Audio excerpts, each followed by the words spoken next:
When the queen of Sheba heard of Solomon's fame, she came to Jerusalem to test him with hard questions. Arriving with a very great caravan, with camels carrying spices, large quantities of gold, and precious stones, she came to Solomon and talked with him about all she had on her mind. Solomon answered all her questions. Nothing was too hard for him to explain to her. When the queen of Sheba saw the wisdom of Solomon, as well as the palace he had built, the food on his table, the seating of his officials, the attending servants in their robes, the cupbearers in their robes, and the burnt offerings he made at the temple of the Lord, she was overwhelmed. She said to the king, "The report I heard in my own country about your achievements and your wisdom is true. But I did not believe what they said until I came and saw with my own eyes. Indeed, not even half the greatness of your wisdom was told me. You have far exceeded the report I heard. How happy your people must be. How happy your officials who continually stand before you and hear your wisdom. Praise be to the Lord your God, who has delighted in you and placed you on his throne as king to rule for the Lord your God. Because of the love of your God for Israel and his desire to uphold them forever, he has made you king over them, to maintain justice and righteousness." Then she gave the king 120 talents of gold, large quantities of spices and precious stones. There had never been such spices as those the queen of Sheba gave to King Solomon. The servants of Hiram and the servants of Solomon brought gold from Ophir. They also brought algum wood and precious stones. The king used the algum wood to make steps for the temple of the Lord and for the royal palace, and to make harps and lyres for the musicians.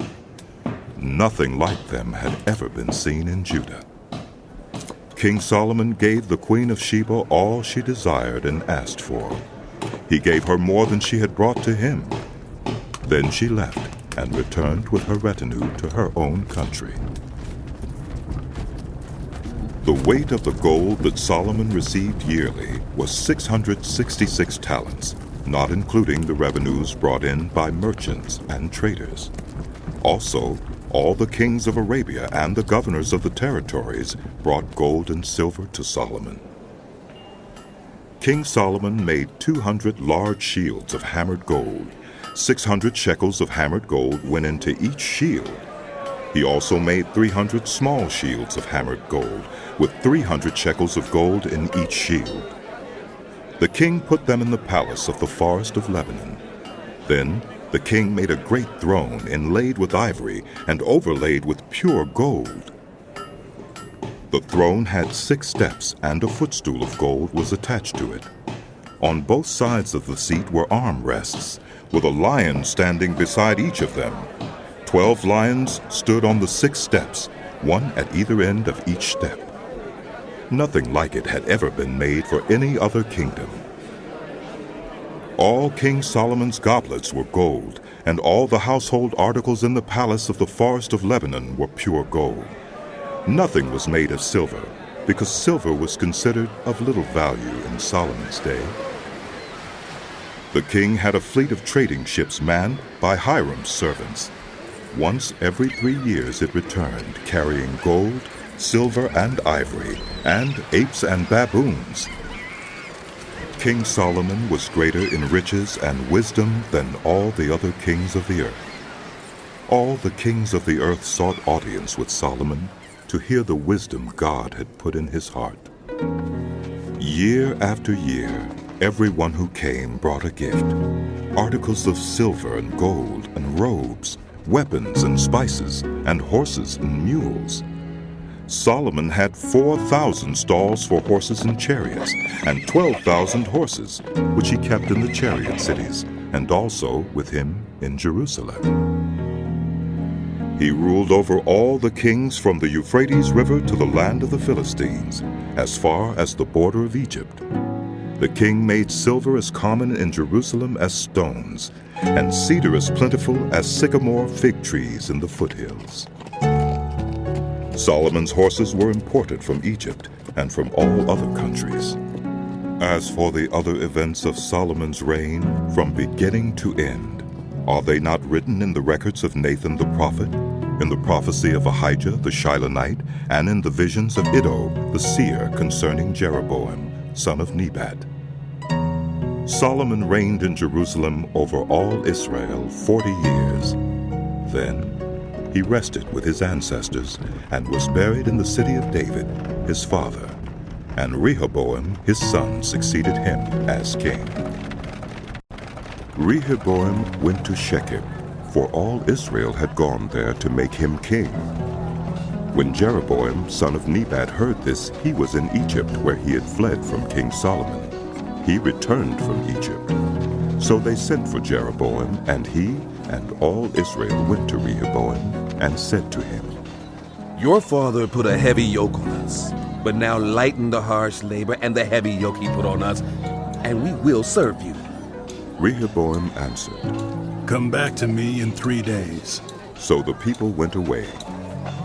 Then King Rehoboam consulted the elders who had served his father Solomon during his lifetime.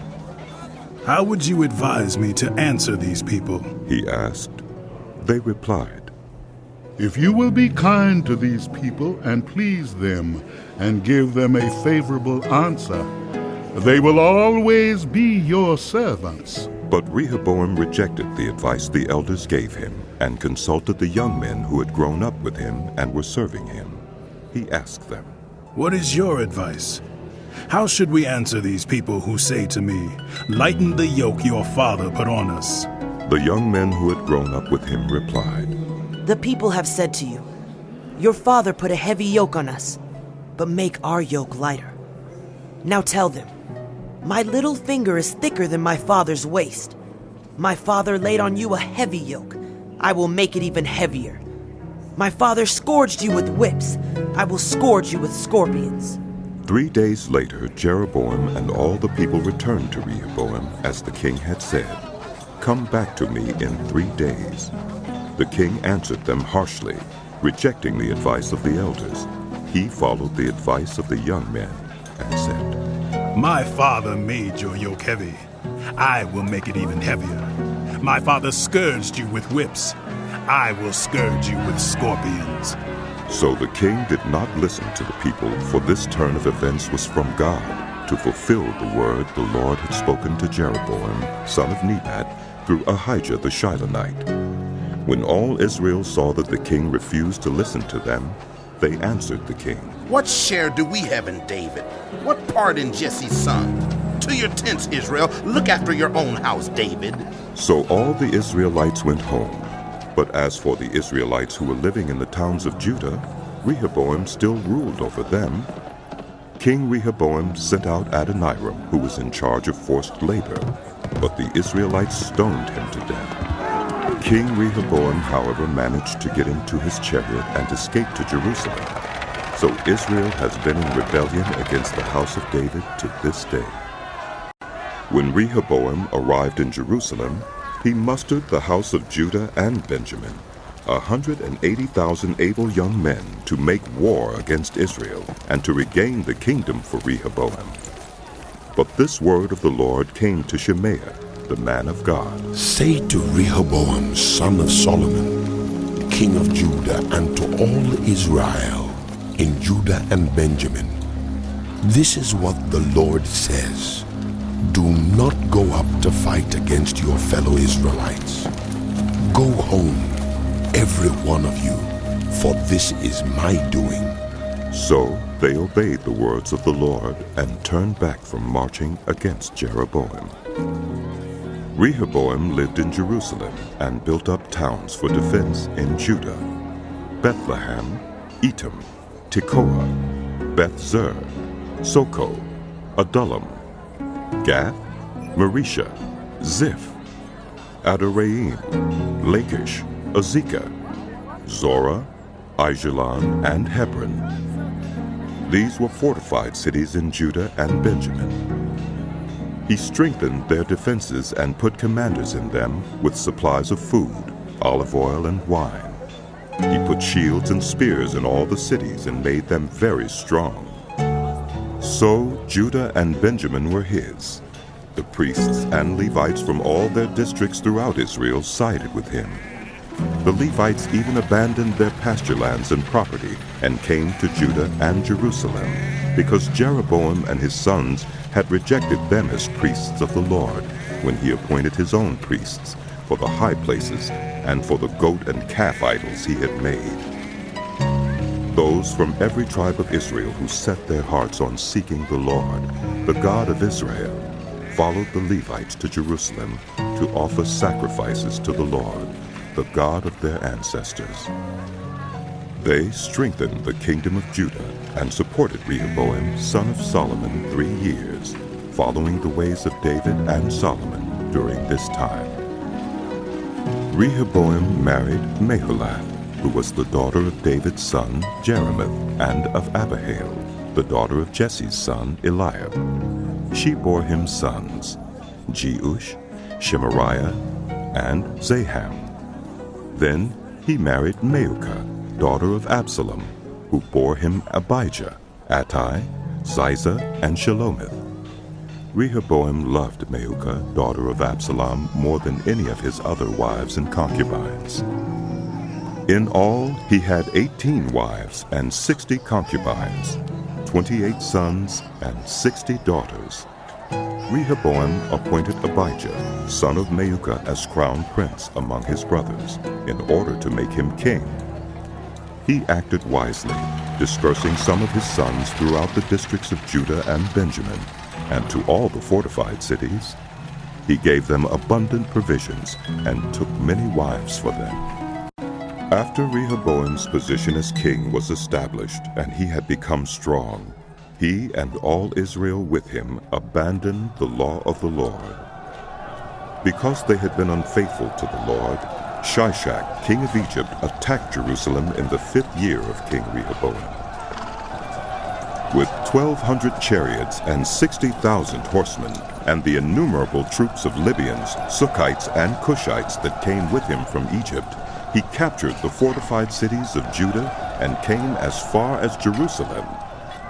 Then the prophet Shemaiah came to Rehoboam and to the leaders of Judah who had assembled in Jerusalem for fear of Shishak, and he said to them, This is what the Lord says. You have abandoned me. Therefore I now abandon you to Shishak. The leaders of Israel and the king humbled themselves and said, The Lord is just. When the Lord saw that they humbled themselves, this word of the Lord came to Shemaiah. Since they have humbled themselves, I will not destroy them, but will soon give them deliverance. My wrath will not be poured out on Jerusalem through Shishak. They will, however, become subject to him, so that they may learn the difference between serving me and serving the kings of other lands. When Shishak, king of Egypt, attacked Jerusalem, he carried off the treasures of the temple of the Lord and the treasures of the royal palace. He took everything, including the gold shields Solomon had made. So King Rehoboam made bronze shields to replace them, and assigned these to the commanders of the guard on duty at the entrance to the royal palace. Whenever the king went to the Lord's temple, the guards went with him, bearing the shields, and afterward they returned them to the guard room. Because Rehoboam humbled himself, the Lord's anger turned from him, and he was not totally destroyed. Indeed, there was some good in Judah. King Rehoboam established himself firmly in Jerusalem and continued as king. He was 41 years old when he became king, and he reigned 17 years in Jerusalem, the city the Lord had chosen out of all the tribes of Israel in which to put his name. His mother's name was Naamah. She was an Ammonite. He did evil because he had not set his heart on seeking the Lord. As for the events of Rehoboam's reign from beginning to end, Are they not written in the records of Shemaiah the prophet and of Iddo the seer that deal with genealogies? There was continual warfare between Rehoboam and Jeroboam. Rehoboam rested with his ancestors and was buried in the city of David, and Abijah his son succeeded him as king.